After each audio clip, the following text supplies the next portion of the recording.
episode is brought to you by Nantale Jewelry, where jewelry is an art of expression.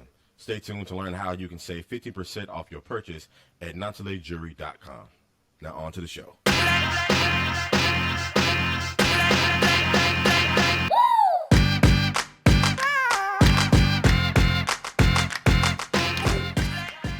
What's up, fellas? What up? What does it If you do, were listening sir? to the sound, if you are listening to the sound of my voice, you are listening to the 1528 podcast. We are back, and this is the 15th, y'all. Well, this airs on the 15th because we are now the 1st and the 15th, like government Oh check. shit! I got paid today. Drinks on somebody else that got paid today. In theory, absolutely. Man, what's going on with y'all? Living life, living free. Just So- having a good time. Yesterday was Valentine's Day, and I enjoyed it at home by myself in my underwear watching Netflix, Don't speak that into existence. and I didn't do shit, At the time and it's it was recorded. amazing. It was the best Valentine's Day that I've probably had all year, and I can't wait to do it again next year. This nigga is. I would say in 30, but more than likely, that's probably exactly what It's happened. Oh, I've already got it planned out. Okay. That's nice for you because my ass gonna be working on a damn day on Valentine's Day. Making Is that what you call it? dreams Working? come true. Is that what you call it? Working? Yeah, That's not the theme of the night, man. Come on, man. Like, You got that right. I'm working on it. I don't really celebrate any holiday that I don't get a day off for. If you don't get paid vacation, it don't count. Yeah, I'm not it is not a holiday. Right. If you're working, it's not a holiday. Like, It's a situation. right. Right. If you want a gift, just ask, but don't make a holiday out of it. Well, there we go. That's all I got. Hey, that's what's so up. let's talk about What's how what's love got to do with an episode? I fucking went. I think they're selling in my apartment complex. So I went to the old place that I used to live. Looked on the internet and they was like, yeah, we got a 2-bedroom, 2-bath for $940 something. So I was like, all right, I went and looked at it. How come this bitch, when I get in there, it's beautiful. It's got like the fucking built-ins. The living room's huge. It's got like natural skylights and all that shit. And she's like, oh yeah, this was $1548. I was like, that's not what the goddamn internet said, motherfucker. Why are you doing what is it, the bait and hook or the hook and bait, or how do you say it? You can get it wrong both times. Bait and switch. False advertisement. Yeah, the Right. porn What you say, movie false ones. advertisement. You want Yeah. Fool me can't get fooled again. And then she's like, oh yeah, that $949 is the one that's going to be open next month. I'm like, well, you probably should have said that on your goddamn your internet shit. You should have told her I'll take that one. Right. That's the one I want. Right. That's all of that, for sure. And then even then, she was like, that's the one that is going to be open next month. But it wasn't even $949. It was like $1046. Like, the shit was all fucked up. They literally just trying to get people in the door. I just haven't seen rent that low since I left Kentucky. I'm just over It's here just like, very, very, I'm very like few 10 places. bucks. Oh, I'll pay 15 something. I ain't seen that unless Bro. I live in a studio. but I'm at 700 right now. That's why I'm like, why? I know they're gonna raise my rent. So if they're gonna raise my rent, I might as well get a second bedroom for an office and stuff like that. So that's why I'll be like, man, fuck LA, fuck New York, all that shit. Cause y'all, Pick me. the rent's way too high. There you me. go. All right, so Go, Dre. you started this with, you think they're selling your apartment building. Is it going to tie back at some point? Or did we just blow right by that? Is it what? Going to tie back to... Well, it led to him going to the other complex. That's where he was going. That was the main Oh, that's part. why you're looking? So The you're rent. confirmed that they're selling that shit. Oh, they're selling it, yeah. Oh, okay. And if they're selling it in this area, they're gonna raise the rent. So if they're gonna raise the rent, I might as well have a second bedroom. Is what I'm saying. All right, JT, take us away. This has been 1528. Basically, fuck BJ apartment hunting. So pretty much Cheap-ass moving along. shit. Right. Look, to be honest, before we move any further, make sure that you hit like, share, and comment, and all that good podcast stuff, because we definitely He going to drop the support it. links right here. Don't give me job stuff. There's gonna be a lot to do with this episode already. So, Welcome to my world. all right. Brian Flores, who was fired as the head coach of the Miami Dolphins in January, has filed a class action lawsuit against the NFL and 3 of its teams for alleged racial discrimination. He says that the suit is much bigger than coaching, and Flores has alleged that race was the center of this removal from the position, a problem that he says is endemic. I'm about to wait. Flores has alleged that race was at the center of his removal from the position, a problem that he says is endemic in the NFL. And despite the risk to his career, Flores has not yet secured a new position of coaching. Also, the team owner, Stephen Ross of the Miami Dolphins, broke his silence and says that Flores' allegations are false and malicious. Questions, fellas? How do y'all feel about this whole Brian Flores situation? So, let me ask go ahead, you, Sam. how long was he head coach? I think he was head coach for 2 to 4 years at Miami. 2 years. Okay, they had a winning season this year. He was 17 and 16, which is better than 5 coaches that still have their jobs in the last 2 years in the NFL. Okay, that's what I was trying to establish. Okay, go ahead, Dre. Oh, that was it. So, Yep. all this ties back to the Rooney Rule. Essentially, of course, somebody's trying to group chat us all right now during this recording. What up, bros? But I look like what? essentially, he only got the interview or was getting the interview so they can meet their necessary requirements of the Rooney Rule. We have to interview a black person, right? The good old boy network still in play. They just felt like they had to make it look like he was getting an interview so that they didn't get fined and actually lose a draft pick because of the Rooney Rule. So without the Rooney Rule, I don't think they would have went this step to actually even act like they were giving him an interview, even though they knew who they wanted, but they had to, on paper, say they were interviewing somebody black. So that's part of the problem. No, that is the problem, basically. That's the whole fucking problem right there. There wouldn't be this situation. There wouldn't be a lawsuit. There wouldn't have been that silly text message from Bill Belichick that was basically like, fuck these niggas. I'm about to blow all this shit up. Here, Brian, here's all the ammo you need. And I think it's just one of those things where you have a measure in place that's there maybe with some good intent, but more than anything, it's just pacifying people, and it's not anything concrete enough that people actually have to take action.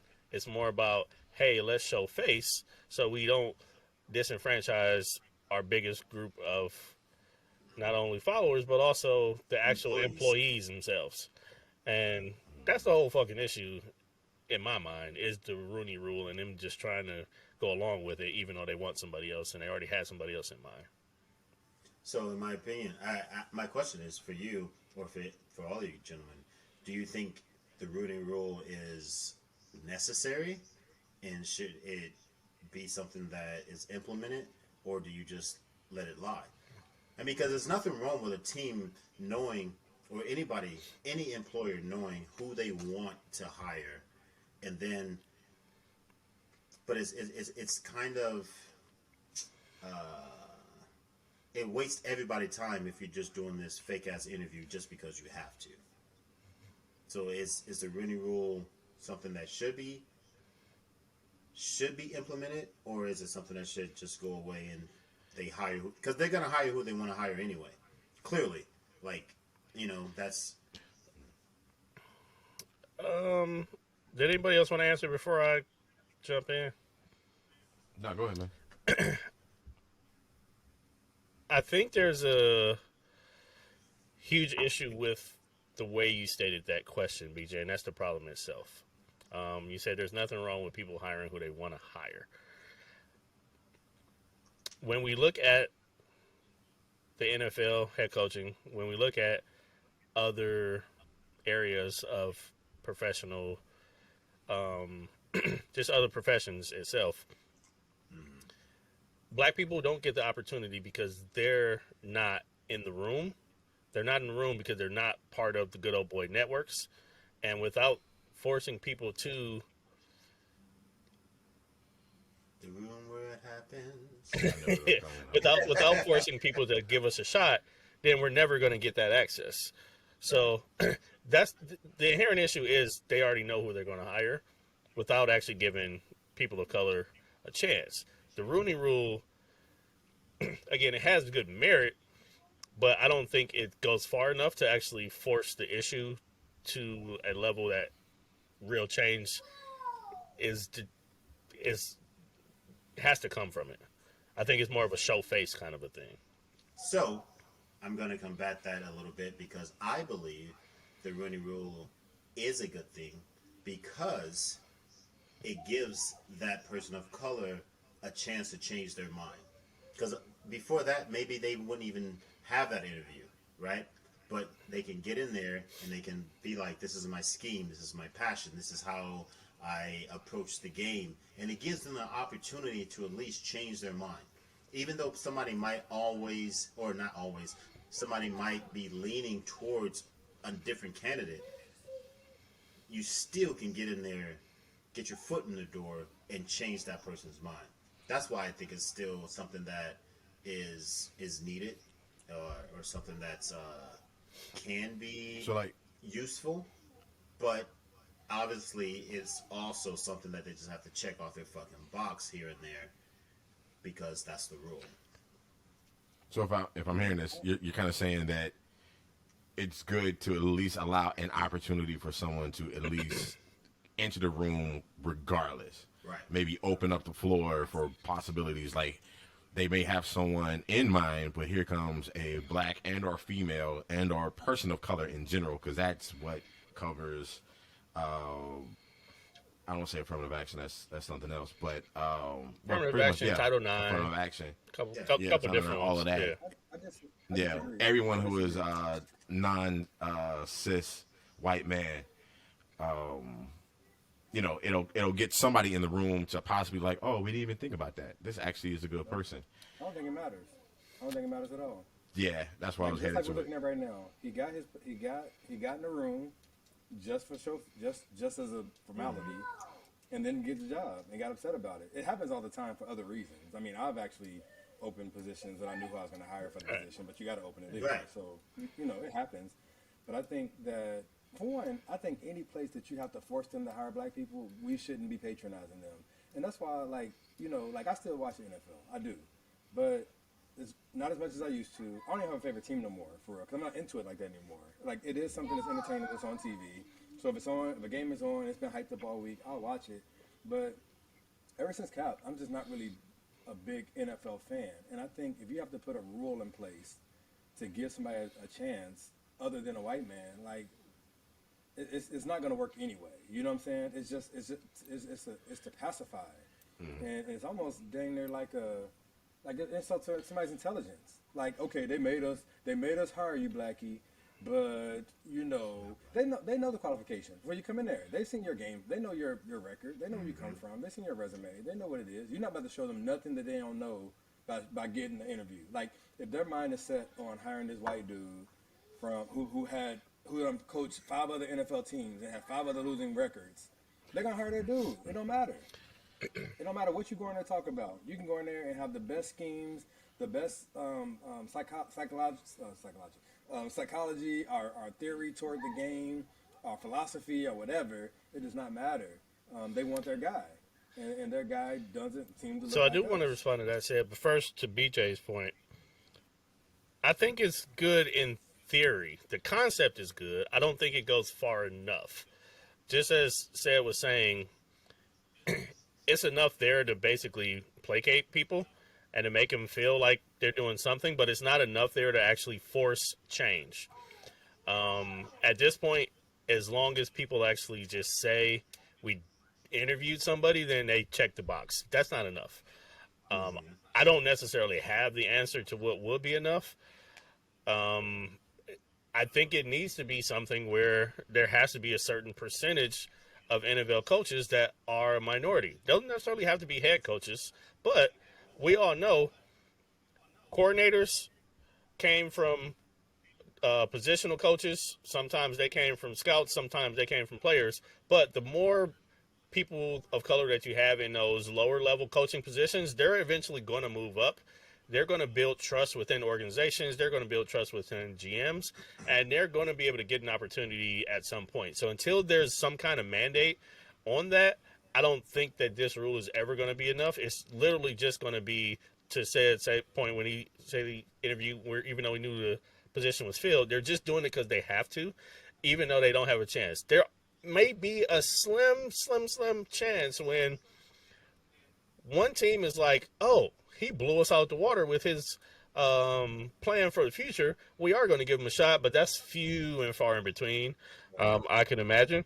So I don't think that's something where we can say that the rule is good enough because of that, like, minute minority. But also, I don't know. It's not bad.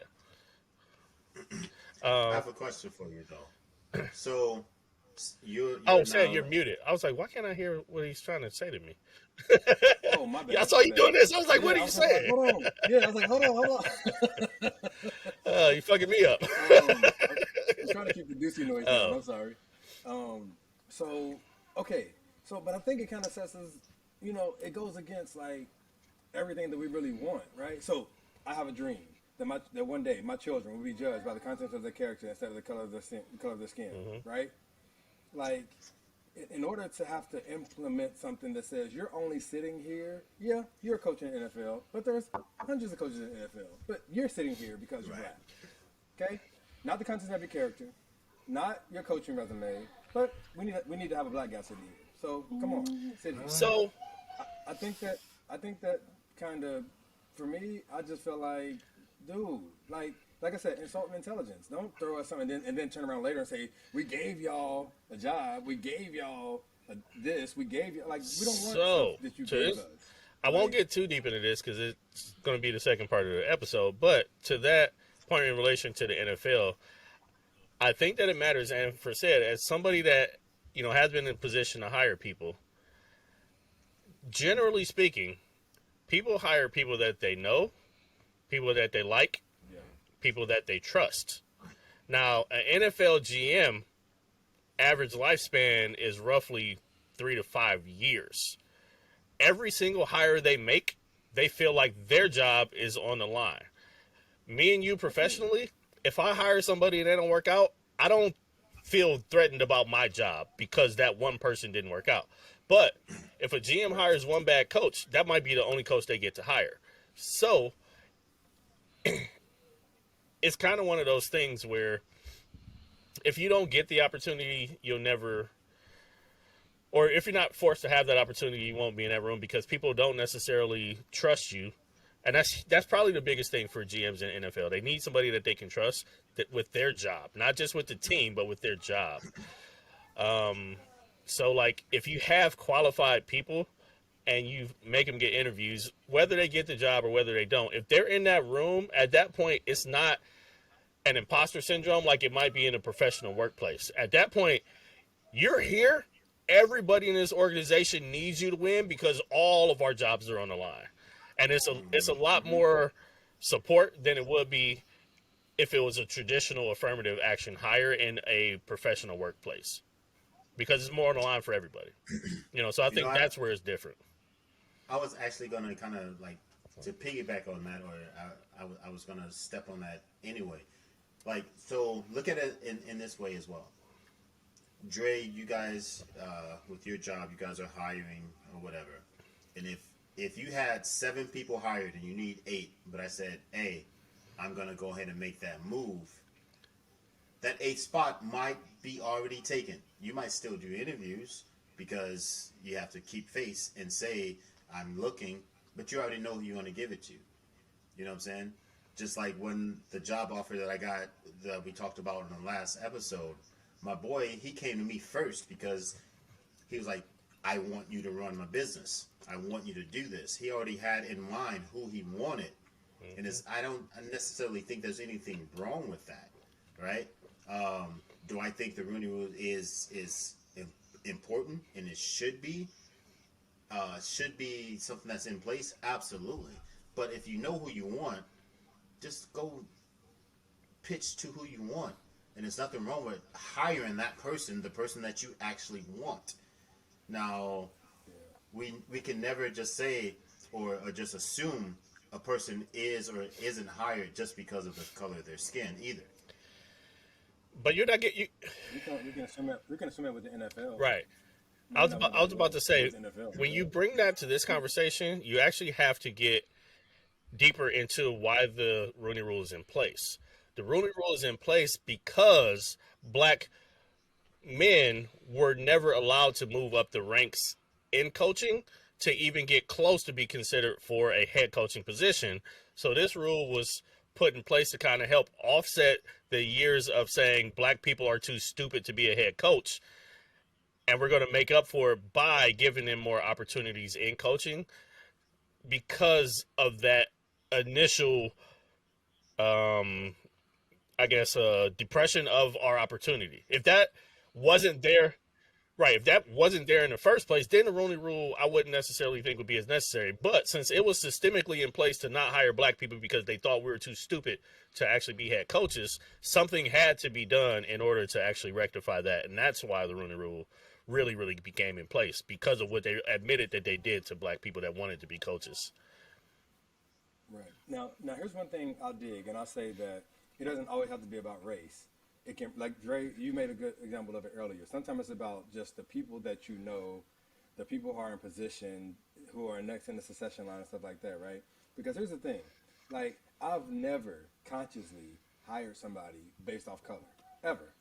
I cannot consciously say or truthfully say I've hired people because they were black, or I want a white person in this position, or I want an Asian person. I've never done that. I'm looking straight off qualifications, how you present your interview, you know, what your references say. That's what I'm going off of, right? But I've been accused of, I had a job in Kentucky where they said, all Streets is hiring is black people. And I looked around and I was only hiring black people. However, I didn't care. I just wanted people in the door. It was one of those positions that turnover was high, pay was low, work conditions weren't necessarily the best. And so when I looked at it, I said, look, let's look back through our resumes. Let's look back through our candidates. 99% of the people that we interview are black. So, hey, that's what we're doing, right? So, when you're looking at an institution where you have a history of white head coaches, white OCs, white DCs, you know what I'm saying? And those are the people who usually, next in the succession plan to go be head coach. If your pool of those people have been all white, I think maybe it's time for us to, really, like Dre said, like expand that out so the succession plan can include black people. Like put us in a room where we can earn those positions to be OC, DC, special teams, whatever it may be, so that we can be a part of that succession plan. So then that excuse is gone to where it's like, well, look at the pool we're pulling from. Because right now, look who we got.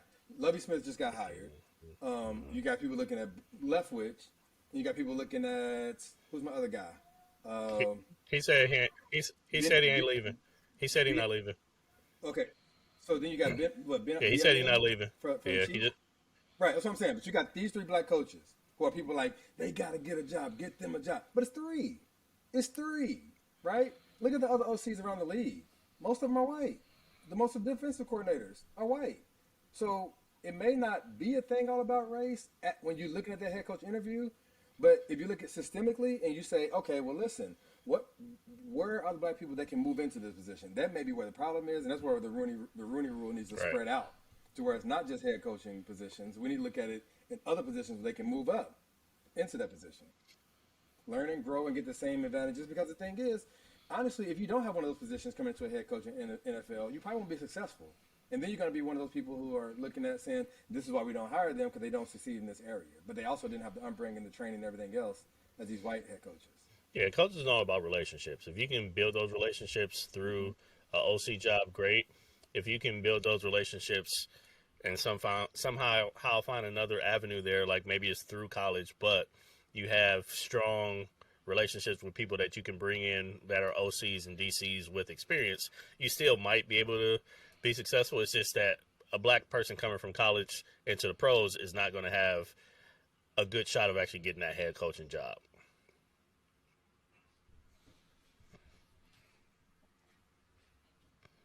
That's not true. No, not at all. No. You heard of Urban Meyer? Yeah. There are a Yeah, lot of Urban college Meyer. coaches that become And NFL coaches. that's the most recent. No. Oh, that, okay. I got you. I went to coaching school and I just graduated. Wherever coaching school All is. right. Where they do that? I was just honestly, I mean, you guys handled everything. I like the Rooney Rule, but I mean, I think it's all strictly for show. I think you're just gonna try to get black coaches in there, and hopefully off of good faith of the white men that are already in the room. Hopefully somebody will get hired. But as you say, it's about relationships. It's about, you know, making sure that you can hand things down to someone that you think is going to be, you know, capable of handling. And sometimes a room full of white men just don't think a black man is capable. It's really just, what is it, performative in a way to me. I appreciate it because it's necessary, and hopefully it'll give an opportunity to someone of color or a minority, I guess you should say, you know, an opportunity to at least get in the room and hopefully make sure that they present themselves as the better candidate. So, you know, it's I feel like it's a damned if you do, damned if you don't situation. You know what I'm saying? Like, these things are in place, but at the same time, you know, with everything else, the system finds a way to, you know, go through some loopholes and make sure, like, they still get their friend, you know, hired or whatever. But, you know, hopefully in the future we'll get some more, you know, people of color, minorities as head coaches in the door, period, for coaching staff. Because I'm, you know, coaching is one thing, but I'm more so about the ownership. And that's a whole nother ball game when it comes to minorities owning any franchise of any kind. Because coaching is dope, and yes, we definitely need those there. But for some reason, all the owners, I don't even want to say the whole plantation owners are all white. Yeah. Well, but that's the thing with the NFL. You don't give up your team. You're not selling that motherfucker, Right. and when you die, your kids is taking that motherfucker. You don't Yeah. sell NFL Yeah. franchises, so it's not going to be. And to that extent, it's going to be the same motherfucking 25 people for the next 50 years that own these teams. That ain't changing. At least. Yeah, that ain't changing. At least. That's not a hiring thing. Yeah, it ain't like NBA or MLB where ownerships change. In football, you get that motherfucker, you dying with that motherfucker. Yeah. Whether you do a good job or not. Yeah. Like, Right. So let's move on. I'm gonna cut that out. Oh, you're putting all of us on a commercial? No, nigga. Oh, It yeah. would have been the fade in part. But anyway. I'm a fade ain't eating Rippo. The world needs to know about this. All right, going into the second half, fellas. We kind of touched on it a little bit. Do we feel like affirmative action is helping or hurting us? As one is the black in the black community, but I guess right now, if you're not a white male, then affirmative action is for you in general. Is it still a thing of value for us as African Americans or not? I'm gonna let somebody else go first. so I got a screaming Tyler behind me, but hey, y'all know who it is. So I know for a long time when this was a very, very hot topic, you know, it was said that black people don't even really benefit from this, and the most group that benefits from this is white women.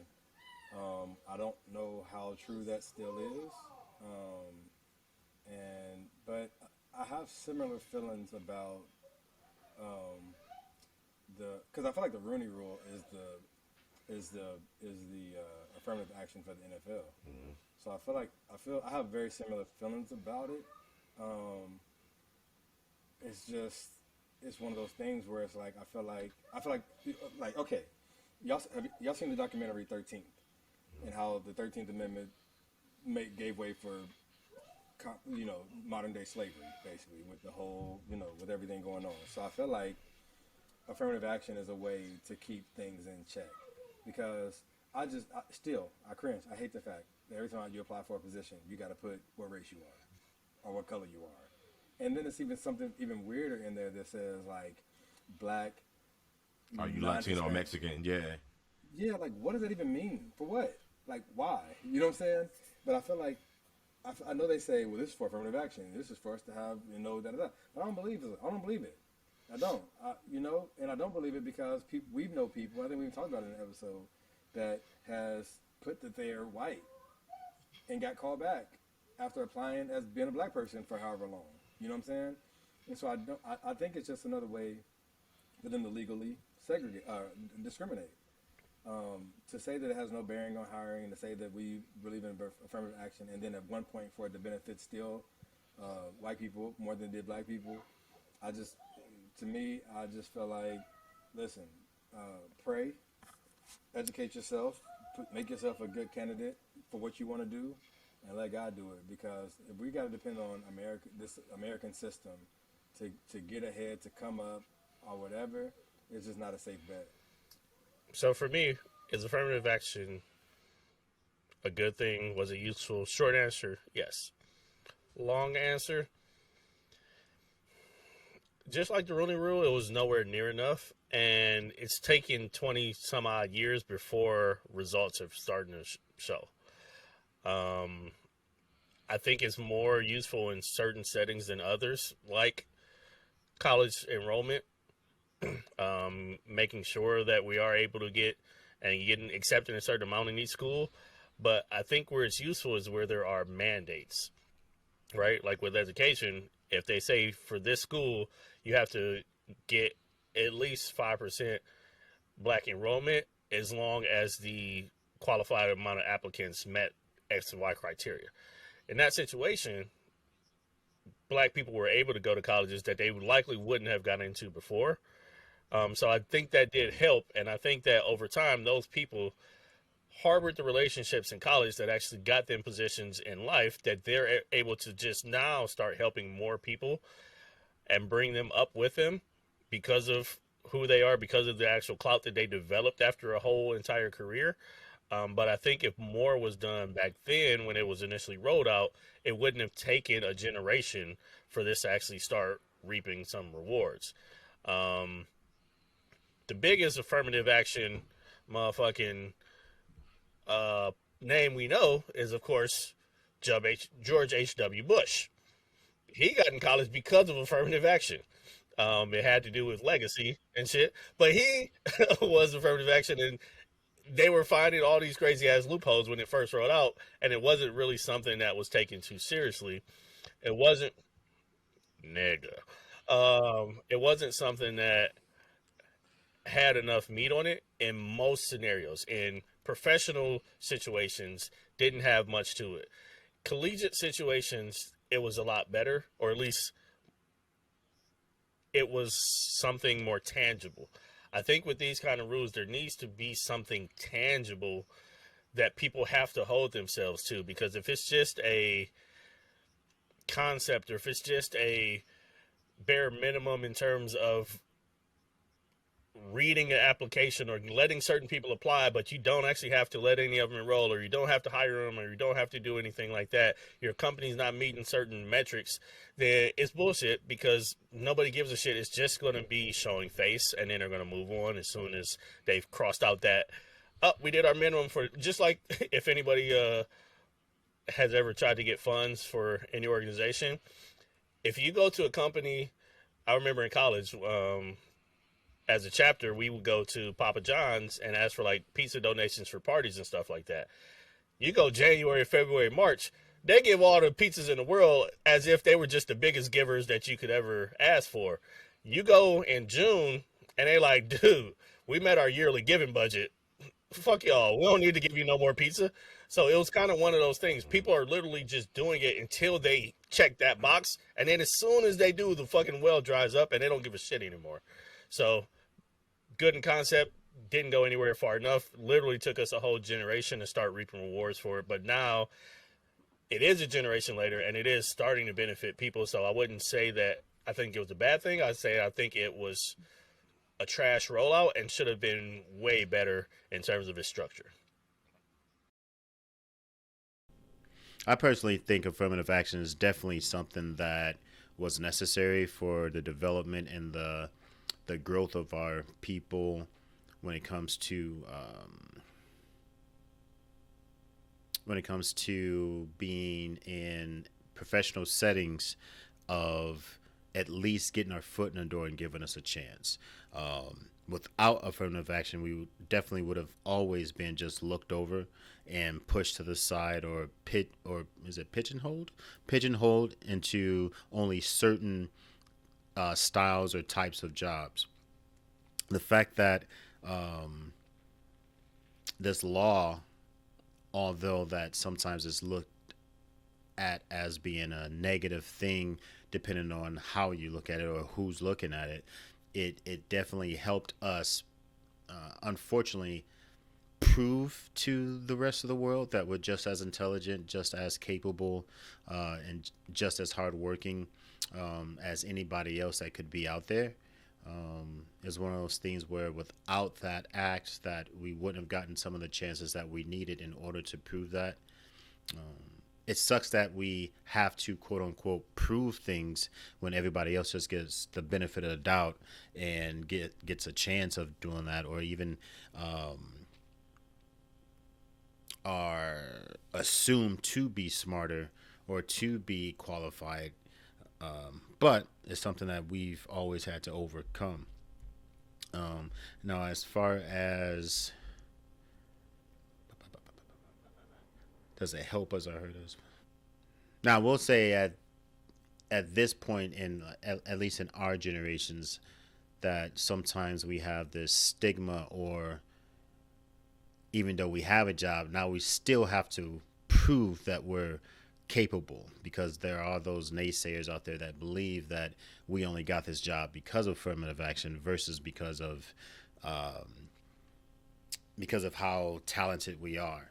In fact, it's so funny. I had a guest the other day. She came in. Somebody had overcharged her, and I had to go back and research it and get it done. Older lady, Caucasian. And as I was walking away, she talked to one of the servers, and she was like, "He seems a little irritated or short with me today." And the server was like, "No, we just had some computer problems, so he's not short with you, or he's not irritated with you. He's just got a lot going on today." And then she was like, "Well, who is that?" And he was like, "Well, he's our general manager." And she was like, "Oh, him? That surprises me." And like who else would I be? I'm out here talking to you, fixing the problem for you. Why does it surprise me that I'm running the restaurant, or surprise you that I'm running the restaurant? So it's like even in the smallest of instances, or even in the most noticeable things, like, it's obvious I'm the motherfucker in charge right now. Why the fuck does it surprise you? So we're still proving ourselves in certain instances, which can be frustrating, but that's what life is. So I want to take this conversation further, because I feel like affirmative action was definitely geared towards African Americans, right? In the beginning, like, that was kind of the selling That's point. the presentation, yeah. Yeah, the presentation, right? But over the years, it's kind of definitely showed its ass, and really, honestly, only benefited, I guess, white women, actually. Because it's really about anyone who's not a white man. But when you really look at corporations, for the most part, not all, it's only white women that get bumped up to certain positions. So here's the thing. And so, like, I feel like, I just gonna sum it up. I feel like affirmative action has definitely been how put it. You know how black people always seem to be focused when it comes to food stamps and that type of government assistance, when really government assistance wasn't even built for us. I feel like that's exactly what really was going on with affirmative action. Like, yeah, we're going to do this, but truly what we're going to help is, or who's going to really benefit this is not African Americans. It's really going to be for white women and families. I've actually seen that before, JT. When I worked at Enterprise in Kentucky, Enterprise is a great company to work for, depending on what region you're in. And obviously the region I was in was more racist than not. So here's the thing. Like, I remember I was at training, and they had all these leaders up front. I think it was like a woman and like 4 guys. And they were talking about diversity. Diversity. And me, I'm that one, raised my hand. I said, so where's the diversity on leadership? And the white woman raised her hand and said, I'm here. I said, okay. And and everybody started, all the class started laughing. They all turned red. But I really wasn't trying to start something. I really thought somebody was off work that day. Or, you know what I'm saying? Like, it's only part of the leadership team. But nah, she was like, me, I represent the diversity of the leadership. I'm the white woman, the rest of these are white men. I was like, wow, that's great. Yeah. Thank you. We be talking about, like, just fucking goddamn anything.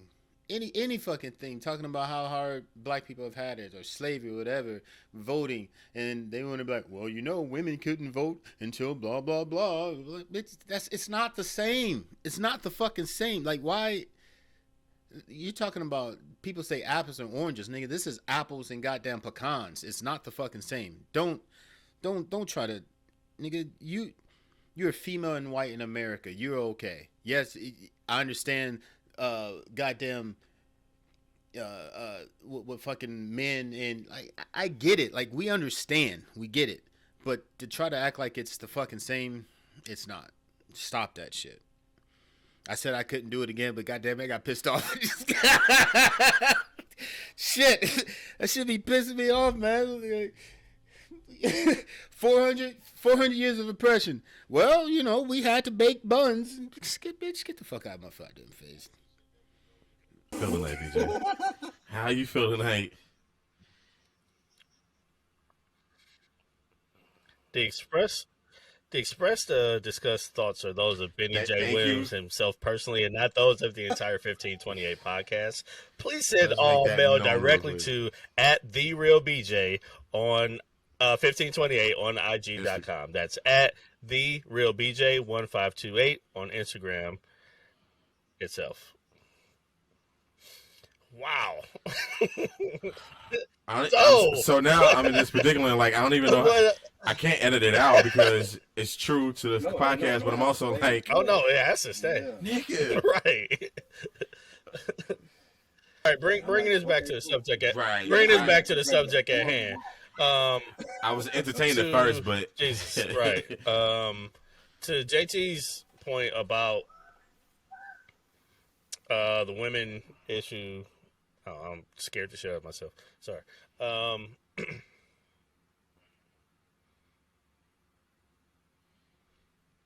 You want me to say it? Because you clearly lost it. You know what I'm saying?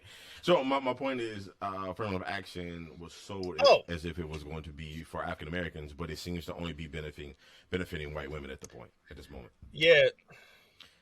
Majority. Okay. Not only. We understand what he's saying. I'll clear that up. Yeah. So to JT's point, bringing it back, what I was going to say was, I think affirmative action at the time was rolled out and it was marketed under what had the most momentum at the time, and that was black people feeling included, black people hiring, black people feeling like they were getting their fair share. From its creation, affirmative action was never a black people's bill. It was always a minority bill. It was always meant to be a minority bill. It was marketed and publicized to the black people, say, hey, we got something for you guys. Can y'all calm the fuck down and stop burning shit? Because this is for you guys, right? We took it and we ran with it, but it was never written where it was under that same preface where it was just our thing.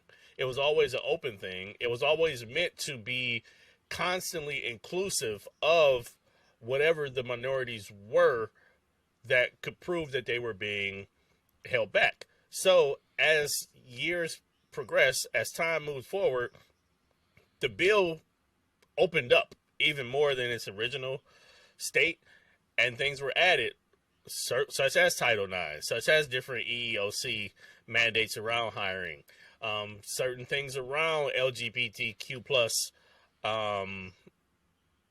people were actually brought into the federal affirmative action stuff. So it was always meant in that way. It was just marketed to us and we took it as that. But it wasn't us. It wasn't ours. They just made it sound like it was ours, but it never actually was. Yeah.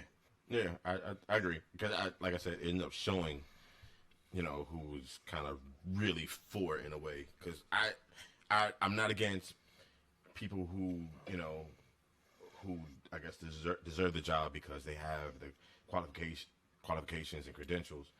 But when you look at some of the numbers, which I don't remember now, I saw them when I was doing my research earlier. It definitely has helped everyone else but us.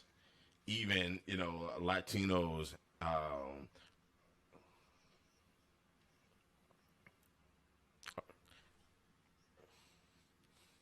Okay, let me stop with the generals because I don't mean generally. I mean overall, in a sense. When you really look at the numbers, we we fare out decently.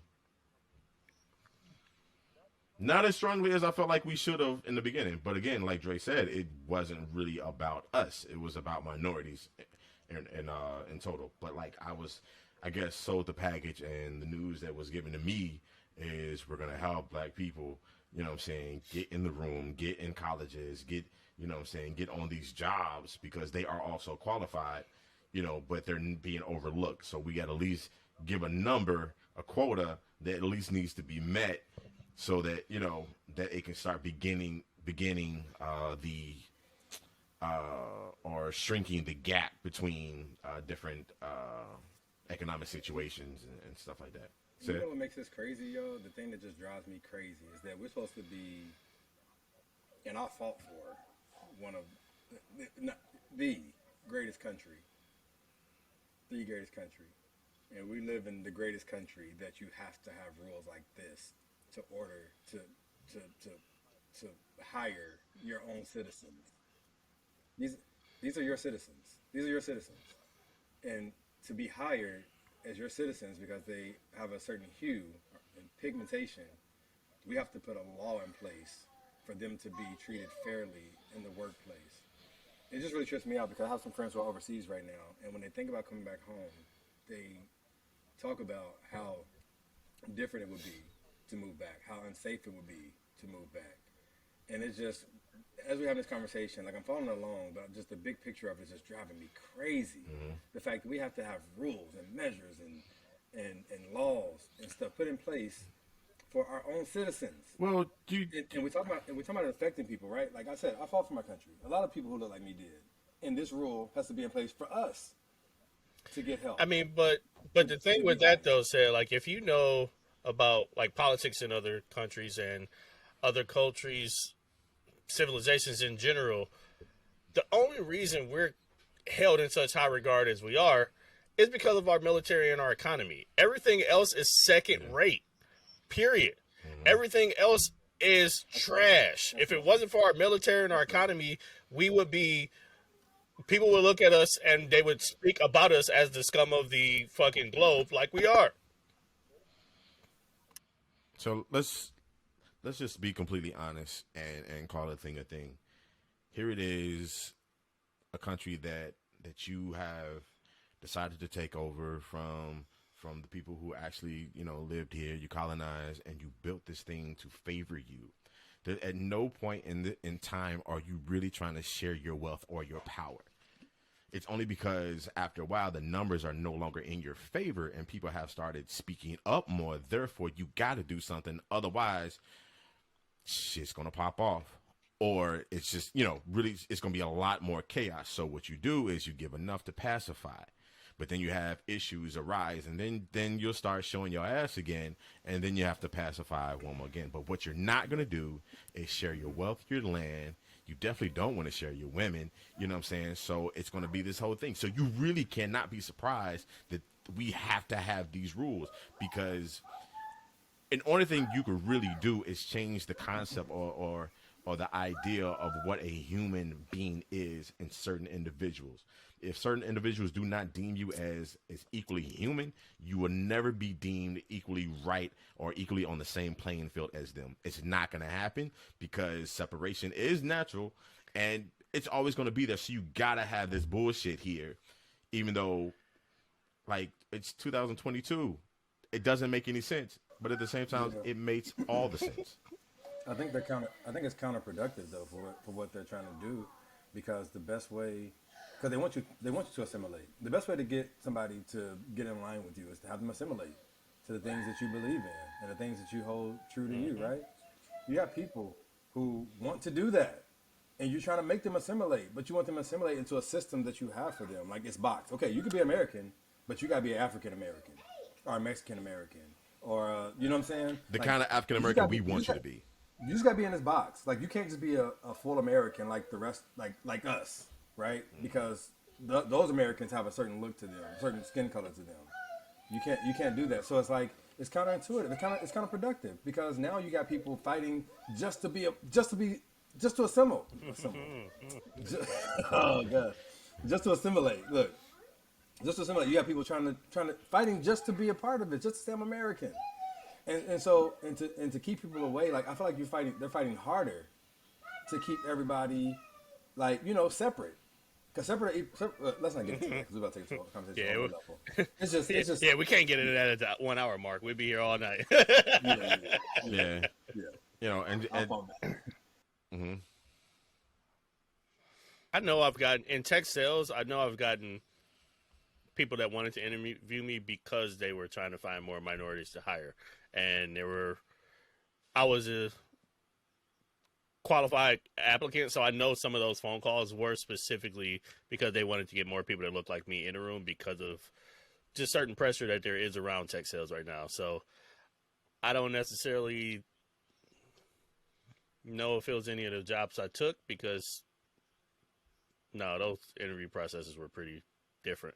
But I know a lot of phone calls that I got, a lot of people that wanted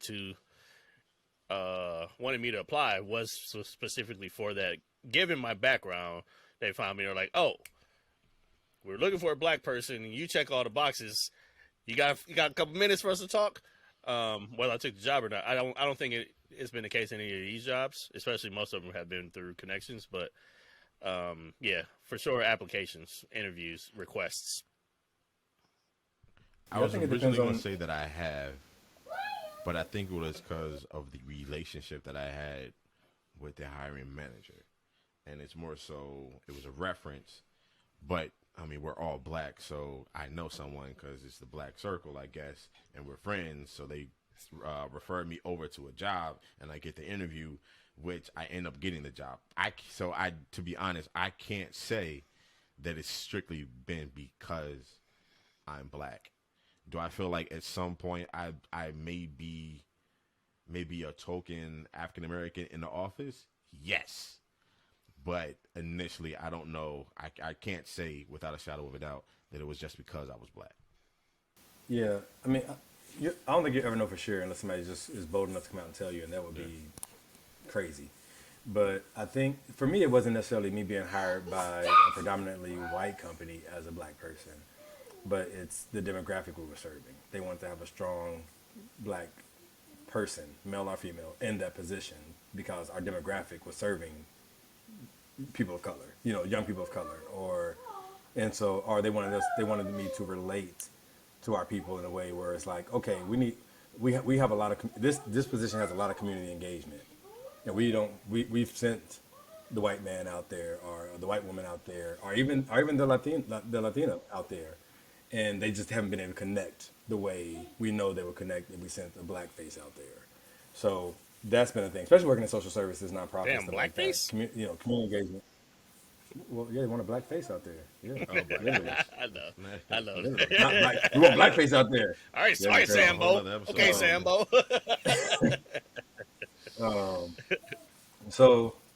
But I think that's been a thing,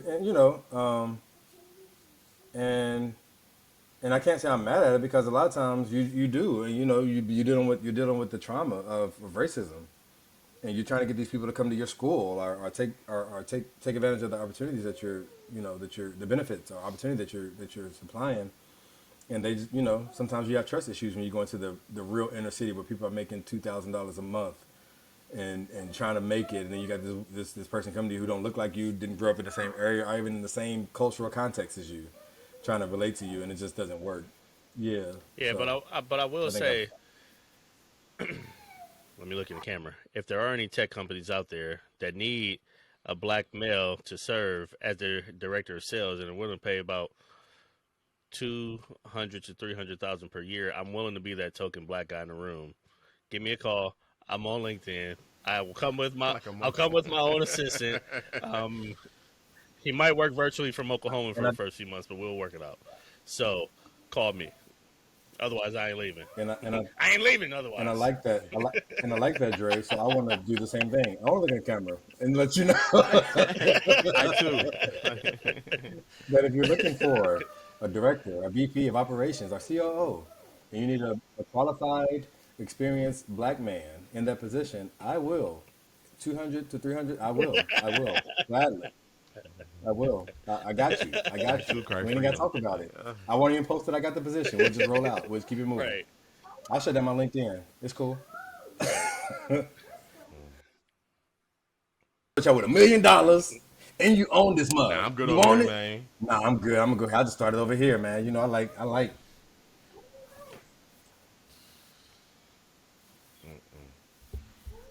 That's what's up, y'all. I appreciate y'all's take on everything that we talked about today. But we got to bring it to a close because we got responsibilities and shit. And the episode is definitely over an hour. Well, it won't be after editing. But go ahead. Any final thoughts, people? All right, great episode, gentlemen. Just want to give a big shout out to Nautel.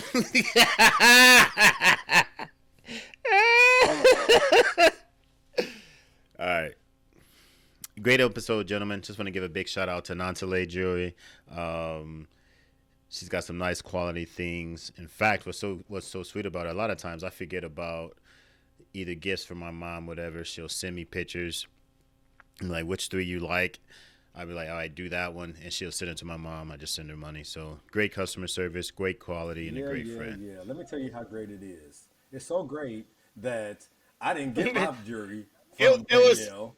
It That was, ain't got nothing to do it with was her. so good. Hey, said it was so good. BJ kept yours too. Right. It was so good. That's so how good. great it is. Somebody will steal it. Order from her. Don't get a middle person. Yeah, she has great quality products. Her items are nice. Thank you. I dig it. Right. It's time Yeah. to go. See, All right, no. my final word. She's great quality. My final words. Moving right along here, people. I would just say, affirmative action We don't get no is sponsors. something. This boy Oh, gonna God. holler. I'm sorry. Nigga. This boy gonna holler. This boy gonna holler. Yeah, she is quality. What? Right. Yeah. We kinda She did. is great We quality. kinda did. All right. So, bringing us back on track, I would like to give a shout out to Jack Daniels, especially that Coy Hill Edition bourbon. They're not sponsoring us, but I drink it because I like it. And this shit is hot as hell, 139 proof or some shit. And Grippo's chips, the best shit in the world. I've been eating them all episodes. Sorry, JT, but edit that shit out.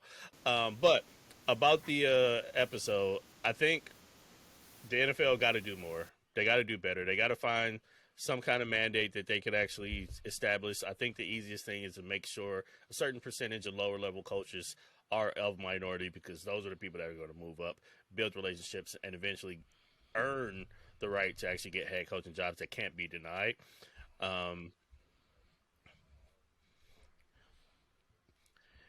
And affirmative action in general, a noble idea, but it never has been enough, and we're just finally starting to actually really reap some awards. So I'll take it for what it is, but it should have been more. It could be more. It needs to be more, and future legislation needs to do a better job. Yeah, we definitely got to do better. I don't agree with the people who say it's gonna take time. Why? Drop up the bill right now and give people rights. Drop up the bill right now to give people protections. Why do we got to ease people into civil, equal rights? So that was the whole thing back when we was doing our voter registration tour. People were just being like, "Oh, it's gonna take time. Our country has to." No, our country just needs to do better right now. Right now. Move it along. That's my final word. Get your ass in gear and give us some shit.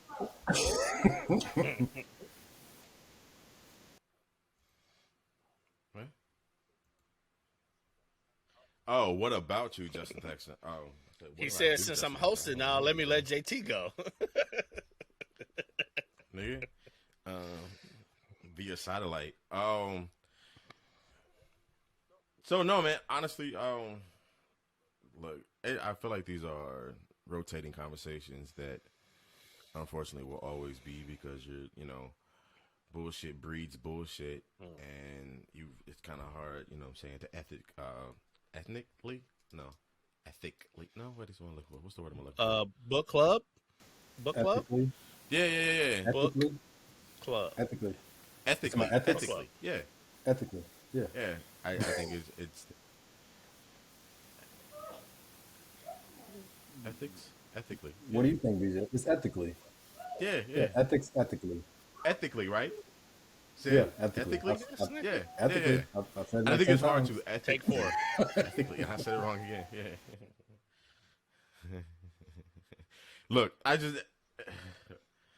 Yeah, I'm. You know what? Anybody There's be no on the episode. 1528 podcast. You're missing all this shit. There's no episode. I'm sorry, people. But no, man. This conversation is the conversation we've had before, and bullshit breeds bullshit, and it's kind of hard to stomp out a group of people and not, look bad. But it is what it is, and so as long as those bullshit people keep breeding bullshit kids, it's just gonna be the type of shit over and over and over and over. I hate to say it, but like fighting for your freedom, no matter who you are, I think that's just something that's part of the world. Wars and rumors of wars, it's not gonna end. So I would love for the day where everyone feels like everyone is equal. But hell, even with other people's classes or races, there's hierarchies in some people's mind.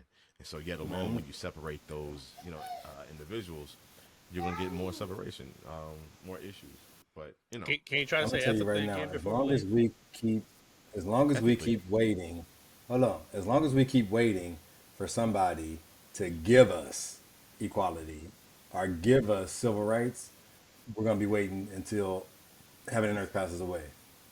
yeah, it's a trip where you gotta beg or fight or kill to just be seen as an equal human being. What type of shit is that? That's some bullshit. That's the type of shit it is. These are United States, man.